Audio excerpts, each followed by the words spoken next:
Democracia formal e suas consequências reais para os direitos humanos. Vamos considerar nessa comunicação uma afirmação que acho bastante grave do professor Ruiz quando ele diz: vivemos uma democracia sem democracia. É possível uma democracia sem democracia?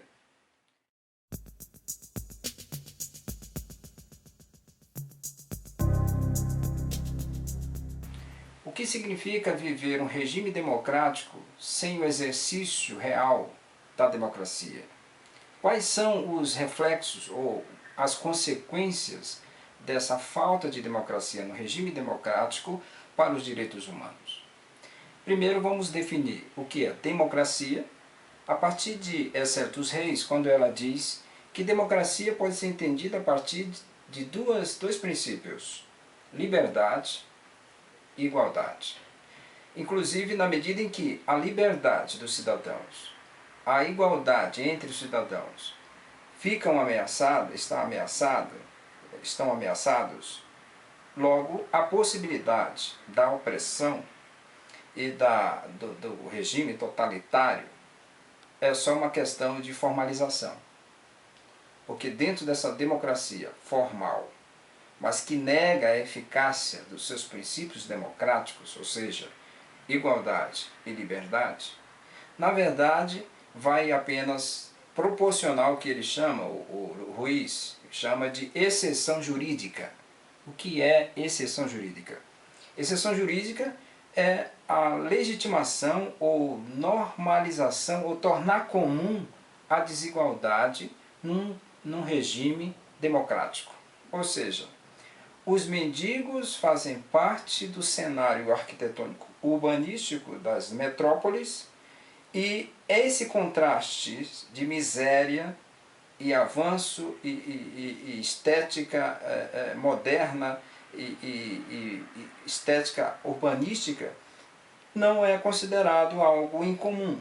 Isso faz parte.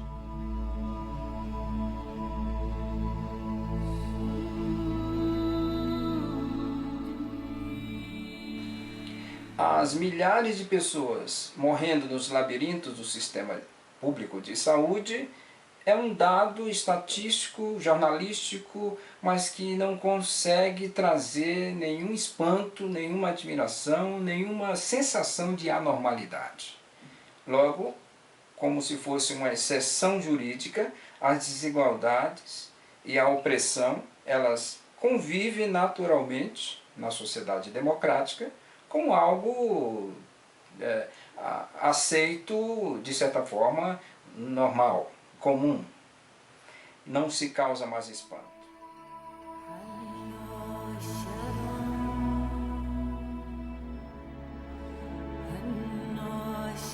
E é interessante observar que quando Esther dos Reis aponta os princípios de liberdade e igualdade como sendo uma definição básica da democracia, ela está pensando também na relação em que esse conceito,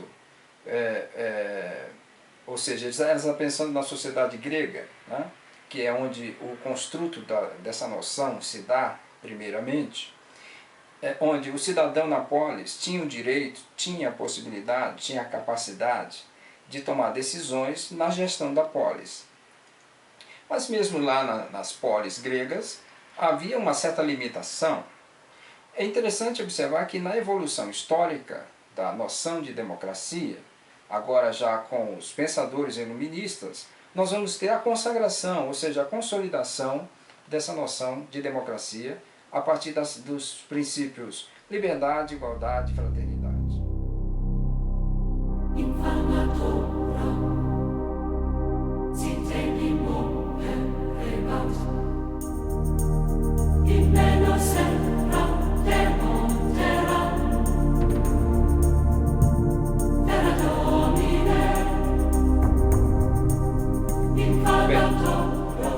O professor Ruiz coloca-nos uma questão fundamental quando ele diz: vivemos num modelo democrático sem democracia. Ou seja, vivemos num regime democrático sem o exercício da igualdade, sem a prática da igualdade social e sem a prática da liberdade, sem efetivamente os cidadãos terem direitos, né, respeitados. E isso tem a ver com direitos humanos, isso tem a ver com direito à cidadania, isso tem a ver com direito à saúde, direito à educação, direito à moradia, direito aos bens culturais. Então, o paradoxo da sociedade moderna, em especial a sociedade brasileira, uma democracia, portanto, formal, todos os direitos escritos, juridicamente elaborados, todavia, nós temos a negação desses direitos para a população. Por isso que, diante dessa questão que Ruiz coloca-nos, de que vivemos num regime democrático sem democracia, cabe-nos a tentar, pelo menos, a pensar por que isso é possível? Por que a democracia pode conviver com a opressão e com a desigualdade? Como é que isso se dá no imaginário da população e como isso pode conviver e como se as pessoas perdessem qualquer tipo de capacidade pela indignação, pelo protesto, pela crítica aos modelos econômicos excludentes? Como isso se dá? Tá? Como isso é normalizado? Tá? Então, vamos utilizar as ideias de Franz Riquet-Lambert, que nos ajuda, por exemplo, a identificar o espírito, como funciona essa sociedade democrática que tem um acento muito, um acento bastante assim, forte no sistema capitalista, ou seja, no sistema de consumo. Ele vai denunciar a idolatria de mercado. Ele vai, por exemplo, nos colocar que o mito da racionalidade moderna, a partir da instauração do cartesianismo, você tem, nesse processo de evolução da ênfase da racionalidade, como único critério para se definir vida, morte, relações, enfim, esse critério único se tornou um mito. Ele elabora algumas reflexões, colocando o mito do progresso, o mito do poder político, portanto, todos eles ancorados no mito da razão pura, né? Então, Riquet-Lambert nos ajuda a identificar nesse projeto chamado democrático, a princípio iluminista, depois de uma maneira mais capitalizada, esse projeto vai se tornar uma racionalidade instrumental. O que é a racionalidade instrumental? É o uso da razão apenas para fins econômicos, ou seja, você tem um pensamento de abstração sobre todas as dimensões da vida humana. Logo, você, até pela abstração, ignora, ou melhor, mata a própria morte. O ser humano não tem espaço nos projetos urbanísticos.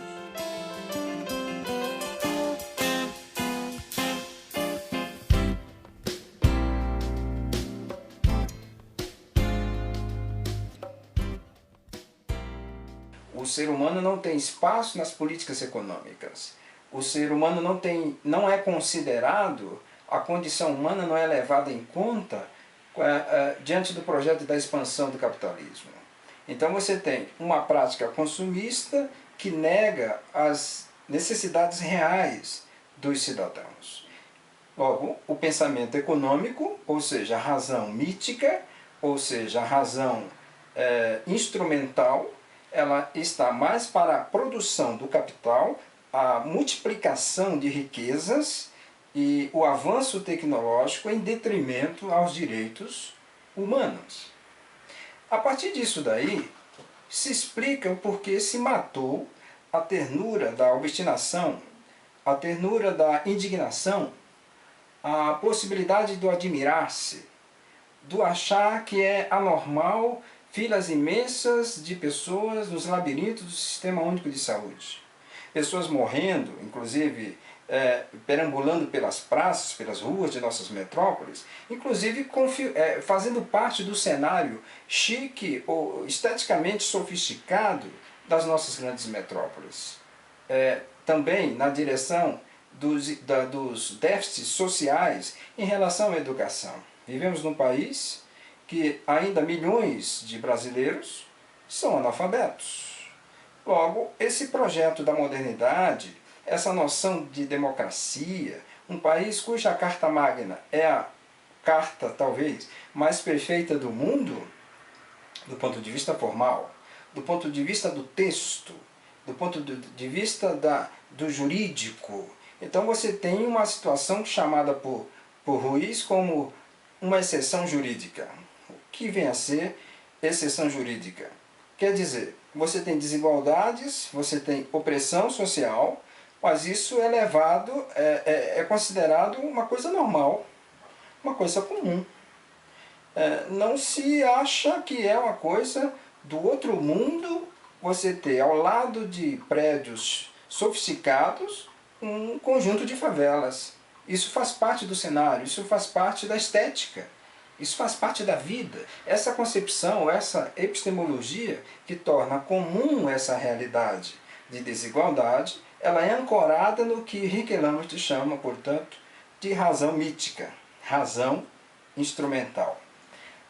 Penso que Boaventura de Sousa Santos, por sua vez, nos ajuda a repensar essa racionalidade moderna, a criticar esse projeto da modernidade que excluiu o ser humano, ou seja, a partir da dicotomização das ciências entre ciências humanas e ciências empíricas, ou ciências sociais e ciências empíricas, a partir da dicotomização entre o sujeito e o objeto, o homem e a natureza, a religião e a ciência, essa perspectiva dicotômica, dualista, ela precisa ser relida, ela precisa ser revisada. Né? Então, como que o projeto dos direitos humanos pode ser salvo, pode ser considerado? A partir da síntese do homem com a natureza, a partir da síntese da economia com as necessidades reais da população, a partir da síntese da democracia formal, um documento, o aparato jurídico com as necessidades e os interesses dos cidadãos. E a gestão pública voltada para o interesse de fato do bem público. Né? Então, Boaventura de Sousa Santos traz uma perspectiva que chamamos de pós-colonialismo,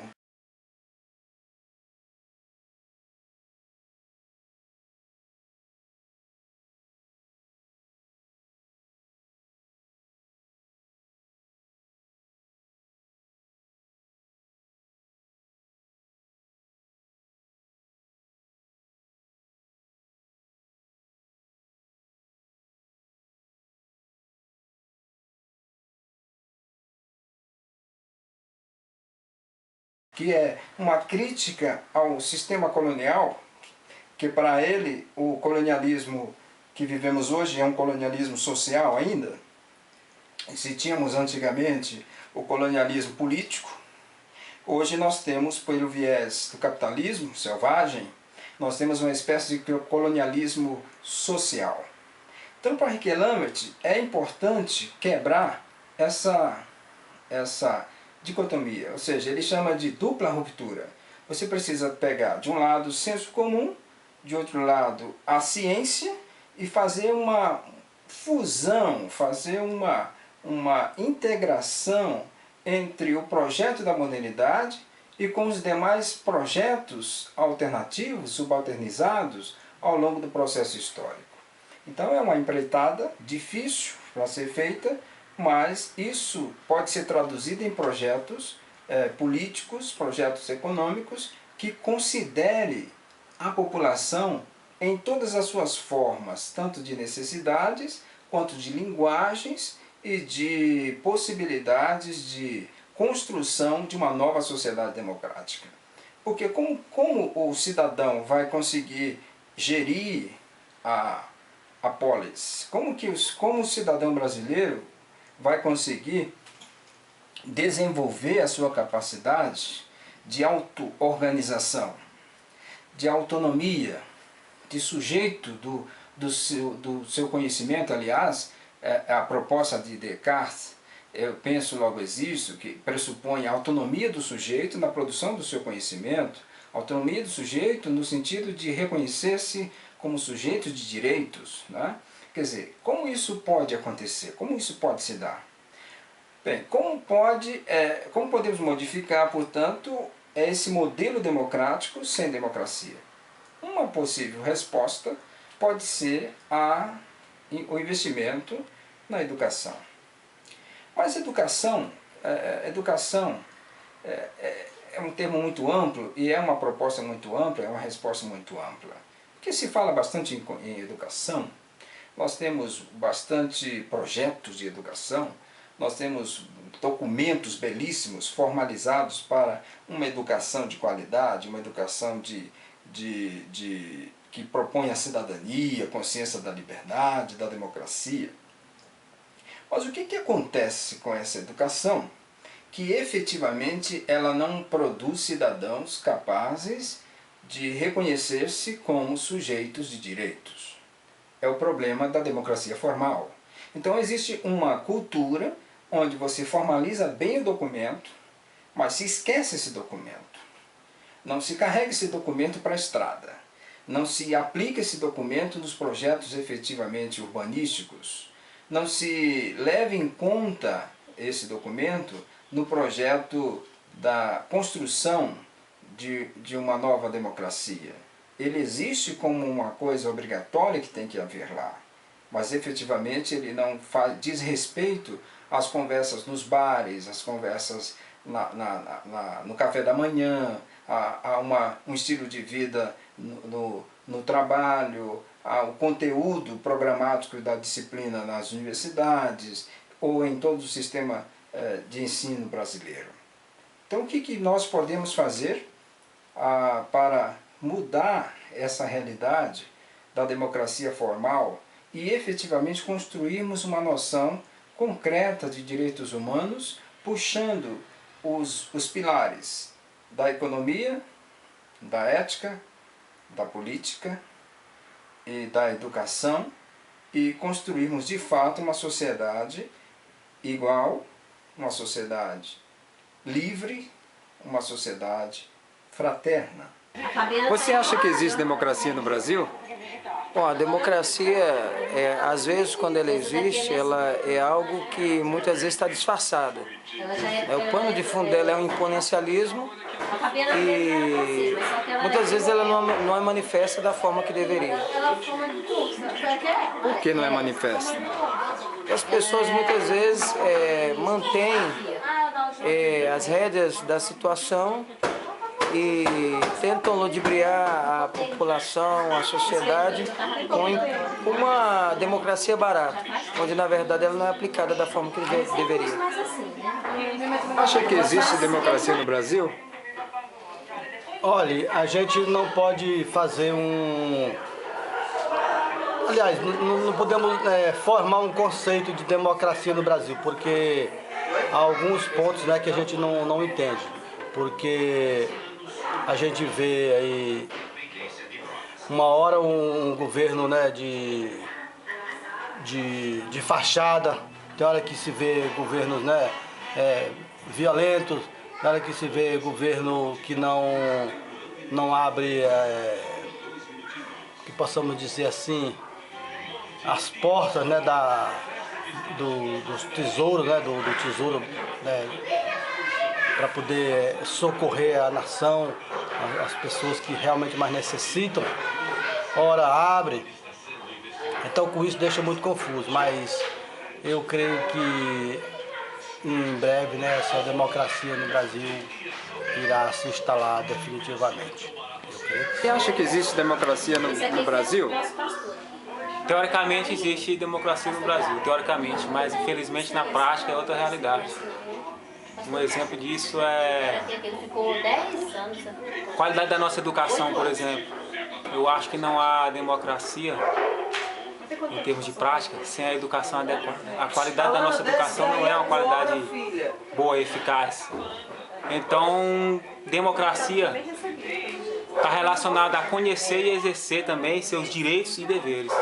E para isso se faz necessária a educação. Inclusive, na próprio ato de votar, vence o voto porque o pobre é comprado mediante suas necessidades.